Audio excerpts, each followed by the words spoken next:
안녕하십니까. 오늘 광복절 맞이해서 마지막 하나 강의 더 올리기를 원합니다. 하나님께서 여러분들에게 이런 말씀을 하라고 하셨습니다. 하나님이 말씀하라 그래가지고 말을 한다고 이렇게 말을 했더니 거래처에서 옛날에 좀 전도지를 찍은 거래처에서 나한테 막 화를 내더라고요. 그렇지만 또 하나님의 말씀을 따라 살아가는 사람이 아무리 그래도 뭡니까, 종교를 믿고 있는 입장에서 이렇게 말을 들으니까 별로 기분 안 좋지만, 그래도 하나님의 뜻을 따라 말씀을 쫓아서 오늘 광복절날 여러분들께 하나님 말씀을 순종하면서 좋은 말씀을 드리려고 합니다. 선교의 방법, 앞으로의 선교의 방법, 부흥의 방법에 대해서 나누기를 원하는데,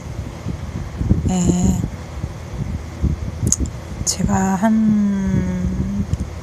저번 주인가 다니엘 김 성사님 설교를 제가 들었는데,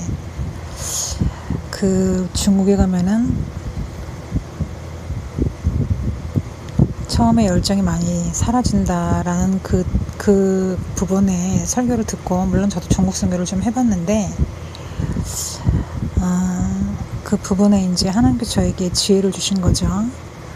물론 저도 교회에서 예배를 드리고 나서 교회를 나와서 땅을 걸을 때, 이제 쉬운 말씀을 드리면, 목사님들께서 이제 교회를 나가는 순간 마귀랑 팔짱을 끼고 나간다 이런 말씀을 했는데, 그 의미를 잘 알아요. 하나님의 말씀과 뜻을 알기에는 교회는 거룩한 곳이기 때문에 금방 그분의 어떤 음성을 들을 수 있고, 그분이 원하시는 것을 느낌으로 또 알 수 있어요. 그런데 성전 밖을 떠나서의 일반 땅을 밟을 때 하나님 앞에 성전에서 받은 그 응답이 저도 흔들리는 거예요. 그러니까 주의 궁정에서의 한 날이 다른 날에서 첫날보다 낫다라는 그 의미는, 하나님의 지혜가 뚝뚝 떨어지는 곳이 성전이 아니겠습니까? 그 성전을 떠나고 나면 예배하는 곳이 아니기 때문에 뭡니까? 서로 먹고 살 궁리, 싸우는 일들, 그런 것들이 이렇게 일반 도로에 그러한 씨들이 뿌려져 있다는 거예요. 그래서 중국 선교도 마찬가지로 그 거룩한 씨가 많이 뿌려져 있지 않는 땅에 가면은 그 영적인 전쟁을 할 때 굉장히 곤란한 거죠. 그래서 이걸 제가 쉽게 표현을 드리면 이렇게 말씀을 드리겠습니다. 저는 지금 신당역 근처에서 기거하고 있는데, 그 부분에 이제 커다란 놀이터가 하나 있어요. 신당역 부근에. 그 놀이터를 가는 도로가 4개가 있는데, 저는 깨끗한 도로를 원하는 것이죠. 왜냐하면 영적인 관리를 해야 되니까, 하나님의 뜻을 잘 분별하기 위해서는 이제 기왕이면 깨끗한 길을 제가 다니는 거예요.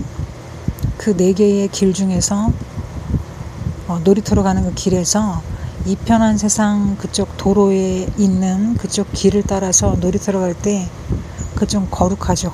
깨끗해요. 거룩하기보다는 좀 마귀가 덜 있다, 이렇게 말씀을 드리고 싶고, 그 다음에 이제 신한은행 뒤편의 길이나 아니면 일반 도로에 차들이 다니는 그 도로변의 그 길, 그리고 샛길이 또 하나 또 있는데, 나머지 길은 이제 습하기도 하고 냄새가 나는 길도 있고, 그 다음 이제 물론 마귀가 많이 있는 그 길이 있는데, 신당이 좋은 거는 이제 골목마다 CCTV가 있다는 거예요.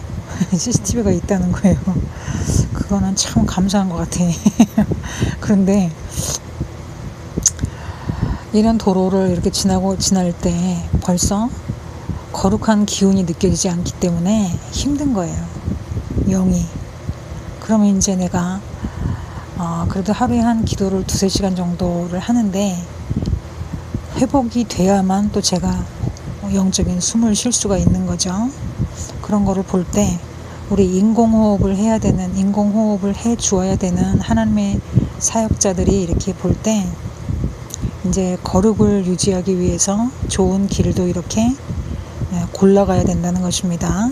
그런데 중국이란 나라는 거룩한 씨가 뿌려지기에는 엄청난 갭이 있지 않습니까?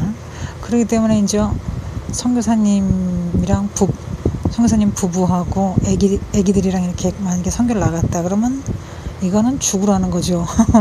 죽으라는 건데, 정말 앞으로의 그 선교의 방향성은 교구 전체가 가야 된다라고 생각하는 것입니다. 그래서 여리고와 같은 일들은 이제 거룩한 땅을, 거룩한 성도들의 그 발자국을 남겨서 그 지역에 이제 사탄마귀 귀신이 다 떠나간 다음 전도하면은 그거 굉장히 지혜죠. 물론 교회에서 선교사님을 위해서 기도하고 또 그분 가족분들이나 뭐 그분들이 이제 그곳에 가 선교를 할 때 기도의 분량만큼 또 영역만큼 분명히 부응이 된다고 저는 판단합니다. 근데 그런 부분에서 선교사님이 한 분이 만들어지는 과정이나 시간도 굉장히 길어요. 그런 걸 볼 적에 앞으로는 이제 케이크를 뭐 4등분, 8등분해서 푹 떠가듯이 아예 통째로 교구 전체가 이렇게 가야지 선교가 빨리 된다고 믿는 것입니다. 그렇게 하면은 이제 일생에 1년, 2년 정도를 아예 헌신을 해버리는 것이죠. 그렇게 되면은 이제 오늘의 교회 같은 경우에는 1년에 한 100억 정도의 선교비가 들어오니까 아예 교구로다가 한 20억씩 쏘면 그 5대양 6대 주니까 그렇게 하면 빨리 되지 않을까? 근데 아직 그 선교사님 보내놓고 성도들한테는 아무것도 안 주는 그것도 좀 그런 것 같아. 그런 게 이제 오늘의 교회는 뭐 2,000명의 선교사를 파송한다는 그런 비전이 있는데 뭐 비전 끝냈습니다. 제가 오늘 나보고 옛날에 1만 사역자 되라고 어쩌고 저쩌고 했는데 하여튼 이렇게 그 광복절을 받아가지고 어떻게 보면은 저는 이제 그 위로만 성장한 거죠. 왜냐면 그래서 한 20억씩 쏘면은 뭐 5대양 6대조에 끝났지 뭐. 그리고 교구가 그냥 가버려 그냥. 그리고 거기서 그냥. 그리고 또 하나 좋은 팁은 그 선교사님들이 대형교회에서 지원을 못 받으면은 그렇게 또 발을 동동 굴르시는 분들도 계시더라고요. 그러면 이제 그쪽 지역에 특산물이 있으니까 그런 특산물을 좀 이렇게 공판장처럼 이렇게, 아니면은 뭐 선교 백화점 그런 게 지금 저희 나라에 없잖아요. 그러면 이제 그렇게 무역적으로 머리를 쓰셔가지고 선교비도 좀 얻고 그렇게 하시면 좋습니다. 또 분명한 것은 저도 기도를 그래도 조금 하면서 산다는 편이지만은 교회 안에서의 응답을 듣고 나오는 그 길가의 도로에서도 생각이 많이 흔들리더라. 잡념이 많이 들어가는 거예요. 그러니까 일반 성도님들은 얼마나 어렵겠습니까? 그쵸? 근데 그런 것을 지키기 위해서 집에 계신 이제 여자분들이 기도를 많이 하면은 그 응답을 빨리 쟁취할 수 있는 것인데, 그래서 교회를 일주일에 정말 주일날만 나오면 안 되겠죠. 그쵸? 그래서 하루 시작을 교회에서 하면 좋아요. 그래, 하루 한번 교회를 나가자고 이 연사가 그렇게 그 말씀을 나눈 적이 있죠. 그런 걸 생각할 때 참 하나님께서는 저에게 이렇게 금과 은나는 없지만 이렇게 정말 주님께서 이런 축복을 주셨다라고 생각하시면 좋을 것 같습니다. 그리고 이제 사실 이제 그 정말 전도와 선교에 열정을 가졌다 할 것 같으면 해외에, 물론 저는 국내에 주님이 비전을 주셔가지고 해외에 이렇게 열심히 물질을 쓰시는 것에 대해서 그렇게 큰 기쁨은 없지만은 또 반대할 수도 없어요. 그렇지만 해외에 이렇게 많은 교회를 설립하기 위해서 목돈을 들이시는 것보다 아예 교구가 통째로 가버리는 게 천국으로 퇴거를 하면은 더 낫지 않겠냐.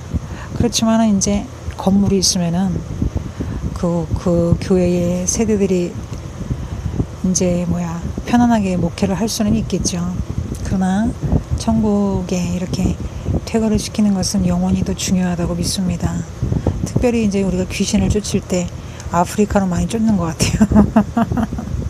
아프리카로. 그리고 한 가지 좀 이렇게 어려운 마음은, 똑같은 주민증을 가지고 8명씩 이렇게 중국은 쓰기도 한다 그래요. 근데 이제 해외에 통째로 선교를 나가시는 건 좋은데, 똑같은 사람의 얼굴을 이렇게 만들어준 사람들이 있는 것 같아요.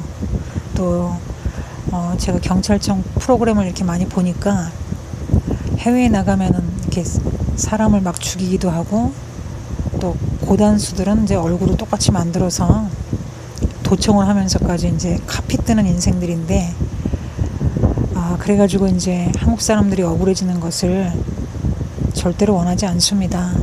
그럼 남의 인생을 살면 뭐 하겠습니까? 그쵸? 그런 걸 볼 적에 굉장히 그 해외의 선교는 또 조심스러운 거죠. 그것뿐만이 아니라 식인종들한테 먹히기도 하는 그런 것이 사실 미션의 실체지만은, 혼자 가라고 하는 것은 이제 가족만 보내는 것은 죽으라고 하는 것이다라고 저는 생각합니다. 그리고 하나의 선교사가 만들어지기까지 얼마나 오랜 시간이 걸리고 공이 많이 드는데, 빨리 죽으면 어떡합니까?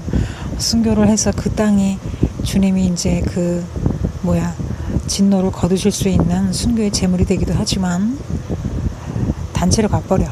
저는 단체로 가서 땅을 밟고, 그리고 잠깐 갔다 오는 게 여러분 그거 아세요? 잠깐 갔다 오면 7귀신이 들어갈지도 모르잖아. 그쵸? 그러니까 아예 1년, 2년 정도로 해버리는 거야. 그래서 그리고 좀 월급도 주고 그래야지. 이단이 포교가 왕성한 이유는 전도하는 사람 차비도 주고 그런 얘기를 내가 들었어요. 그러니까 부흥이 되지. 그 성도 쌈짓돈 언제 나와가지고 전도도 자기 돈으로 하라고 그러니까 늦는 거 아니야. 그러니까는 좀 똑똑한 교회들은 재정도 있고 그러면 이제 전도할 수 있는 용품도 좀 만들어주고, 물론 이벤트 같은 건 하겠죠.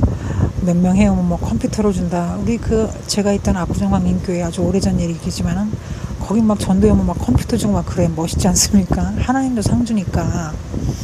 근데 그런 걸 볼 적에 이제 맞아, 진짜 보험회사처럼 선물을 많이 줘봐. 다 전도의 혈안이 돼가지고 물론 반칙도 나오고 편법도 있겠지만은, 생명도 주는데 예수님은 돈도 써야지, 헌금으로 써야지, 그런 말이 있기도 하지만은, 또 진짜로 전도와 선교를 원하는가, 그런 질문도 또 꼬마는 해보고 싶은 거예요. 어느 세월에 하겠나 그런 생각이 드니까 통째로 그냥 교구를 보내버려. 그리고 좀 돈도 줘. 그리고 돈이 만약에 지원이 현찮다 그러면은 무역을 하라 그랬잖아. 그 지역의 나라의 특산물을 이렇게 교류하면서 아예 그냥 공판장처럼 그런 거를 만들어야지. 그래서 그런 선교 백화점을 이렇게 운영을 하면은 뭐가 걱정이겠습니까? 또 오늘 광복절날 물론 이제 꼬마 부흥사는 좀 누워 있어요. 왜냐면 요즘에 또 어깨가 또 귀신이 그냥 문드러뜨리는 바람에 영적인 전쟁인데, 영적인 전쟁이지만은 또 하나님이 탕감을 하랬으면 해야 되는데 이게 말을 듣냐 말이야. 그러면 주님의 종은 또 하나님을 따라가야지. 그렇다고 또 가만히 있나? 그러니까는 이런 아픔도 있는 거죠. 정말 그래서 하여튼 살아있는 주님의 지혜를 전달하게 돼서 기쁘고, 혹시 들으시는 교회들이 있으시면은 주님께서 주시는 말씀만 들으시고 또 전도와 선교 열심히 하시는 교회들이 되시기를 바랍니다. 감사합니다.